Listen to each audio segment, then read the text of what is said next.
Budget meal na, marami pang isla ang pwede mong puntahan. Grabe, nasa Pilipinas pa ba ako?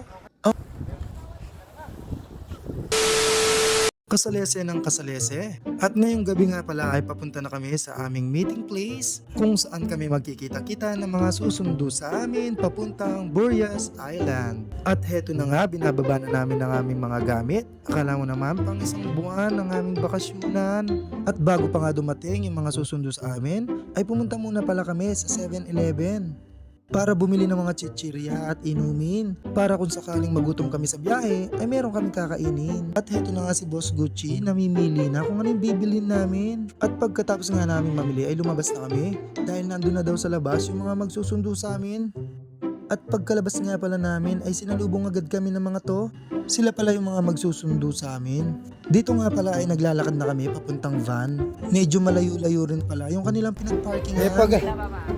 May pagal ko kayang kakalakad kaysa kayang biyahe. Grabe yung sakit ng paa ko sa kakalakad. Idagdag mo pa yung mga bitbit naming mga gamit. And finally, narating na namin kung saan nakapark yung van. At dito nga ay sinabihan na kami ni ate na pumasok na para daw makaalis na kami. Kung mapapansin nyo ay may mga kasama na kami sa loob ng van. Joiners kasi kami. Kami yung tipong gustong gusto namin magbakasyon pero yung budget namin pampalengke. Mas makakatipid kasi kami dito pag ito yung ginawa namin. Yung magbabakasyon na may kasamang iba. Nakasakay na nga pala kaming lahat and ready to go. Hindi mo talaga maiiwasan ang aberya sa daan. Ayan, nasiraan. Pero okay lang, basta safe makarating. Grabe, inumaga na pala kami sa biyahe. Medyo malayo-layo rin pala itong San Andres, Quezon. 10 PM na kasi kaming umalis sa Pasay City. Pagka-check ko ngayon sa relo ko, alas 6 na. Finally, nandito na kami sa San Andres, Quezon. Pero bago kami tumuloy sa isla, ay mag-aalmusal muna kami dito. Medyo gutom na rin kasi kami dahil sa haba ng biyahe. Kung gusto nyo rin maglakwatsa, ay magpabook na kayo. I-PM nyo lang itong page, Lakbay ni Egay. At ngayon ay nandito na pala kami sa Port of San Andres, Quezon. Maiiwan na kasi yung van dito dahil sasakay na kami ng bangka.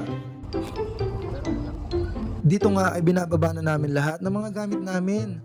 Kung mapapansin ninyo ay pinaplastic na ni Boss Gucci yung mga gamit.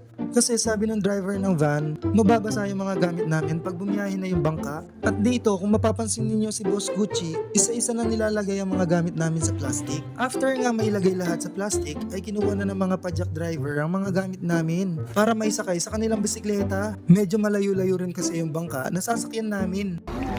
Isang plastic. Tama mo na. Let's go. At dito nga ay naglalakad na kami papunta sa aming bangka. Grabe guys, ang ganda ng tanawin, ang sarap pa ng simoy ng hangin, nakaka-relax. Bago pa nga kami sumakay ng bangka ay pinag-life vest muna kami. Iiwan daw kasi kami ni kuya kapag hindi kami nagsuot nito. Mag-picture dito bago kayo sumakay sa boat. Iwanan ko kayo pag hindi kayo mag-picture. At baka daw kasi mapagalitan ng mga bangkero kapag nakita sila ng mga Coast Guard. Para na rin kasi sa aming kaligtasan. At heto na, isa-isa na kaming sumasakay ng bangka. We are all excited. Ba't may bus pala ako sa likod? Maglalayag na kami papunta sa Sombrero Island. Grabe, wala pa naman kami sa kalagitnaan ng dagat. Hindi na talaga maganda yung pagampas ng mga alon. Feeling ko anumang oras ay babaligtad yung bangka na sinasakyan namin. Pero hindi, tiwala lang guys. Ginusto namin to eh. Bitch pa more.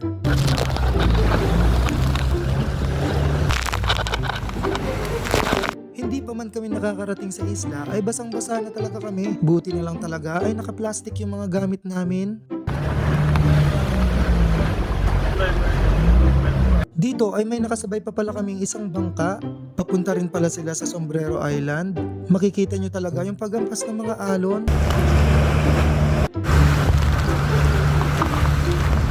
Kanina ay puro tubig lang yung mga nakikita namin. Ngayon natatanaw na namin yung Sombrero Island.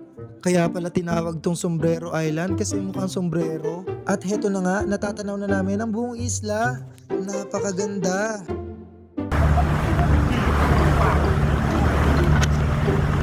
Grabe, puting-puti yung buhangin.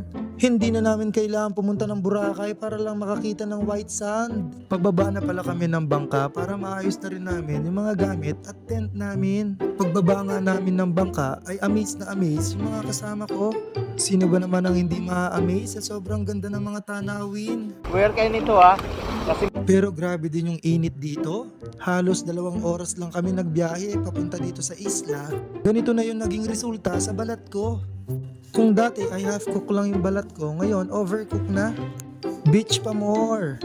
Nakarating nga pala kami dito sa isla, almost 12 na. Kaya yung init, galit na galit. At bago nga pala kami kumain ay nagkaroon muna ng orientation. Sinabi muna ni ate kung ano yung mga do's and don'ts dito sa isla. Start po ngayong lunch, dinner, breakfast, until tomorrow po ng lunch. So we just have 20 gallons of water na mineral. Please, wag naman po natin itong pang toothbrush, pang hilamos, o pang kahit anong gawin nyo, wag nyo asayahin yung mineral water natin kasi 20 gallons lang po yung dala natin. Tara, ipapakita ko sa inyo kung gaano kaganda dito sa isla.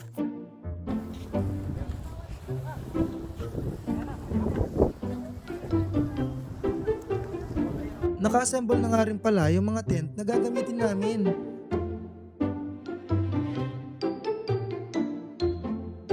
Oras na para sa chibugan.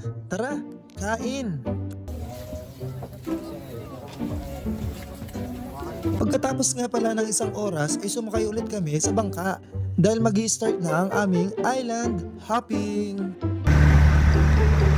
Grabe, sobrang gaganda ng mga rock formation na nasa gitna ng dagat. Talagang mapapawaw ka.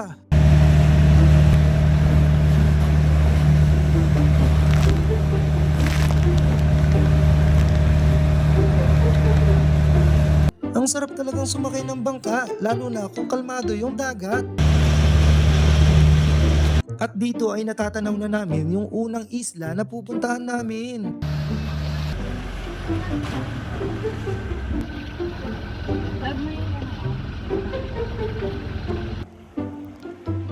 Grabe, nasa Pilipinas pa ba ako? Ang ganda ng rock formation, talagang pang Instagram to. At ngayon ay papunta naman kami sa pangalawang isla. Hindi ka talaga magsisisi kapag ikaw ay pumunta rito. Budget meal na, marami pang isla ang pwede mong puntahan. Dito nga pala sa pangalawa namin pupuntahan ay pwede ka daw tumalon. Basta daw mag life vest ka para daw safe.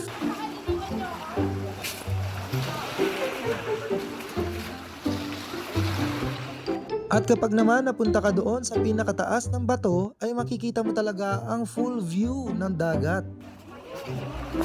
Yan eh. So, nandito po tayo sa malalamat na kuweba. Yan. Bagya-bagya pa. Hindi, bagya-bagya.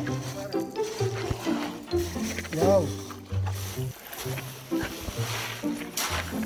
So, pinalipad ko po yung aming team. Medyo pahirapan nga pala yung pag-akyat namin dito kasi madulas yung mga inaapakan namin.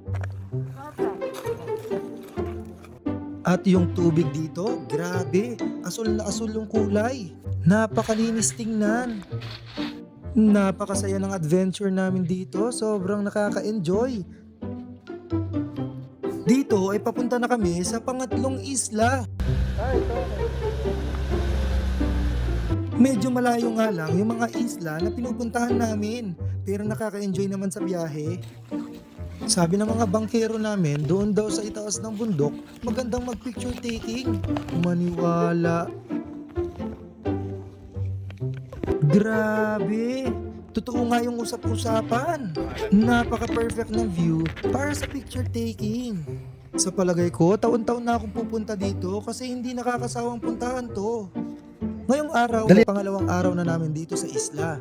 Kaya naman, yung aming kasama ay hindi na nagpatumpik-tumpik pa. Nakakita na siya agad ng dalaga. Dali, Nay. Malagad tamo mga tsukyan ng buryas. Minsan mo Minsan mo ininay, kahit ako. may yayin talaga. Nay, adwala rin ito, Yung Nay. mga nagkakas sa kanyang ano dun, hindi niya pinapansin. Oh. Dali, Nay. At sa huling araw namin dito sa isla, ay pumunta naman kami sa mga floating cottages.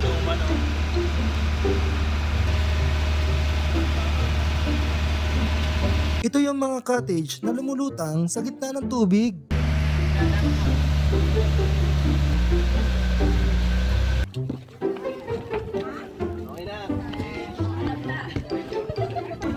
Dito ay inabot kami ng 1 oras para lang magbabad at mag-swimming. Pagkatapos nga ng 1 oras ay bumalik na kami sa port ng San Andres.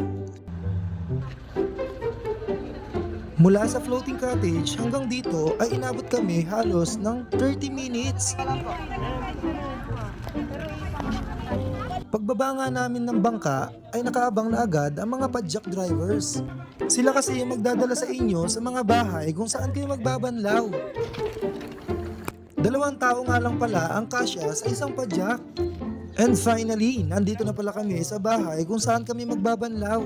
Dito sa bahay ay may 6 o higit pang mga CR na kung saan pwede mong gamitin. 50 pesos nga pala ang bayad namin sa isang balde ng tubig. Kasalese ng kasalese. Fresh na naman. At hanggang dito na lang. See you next year.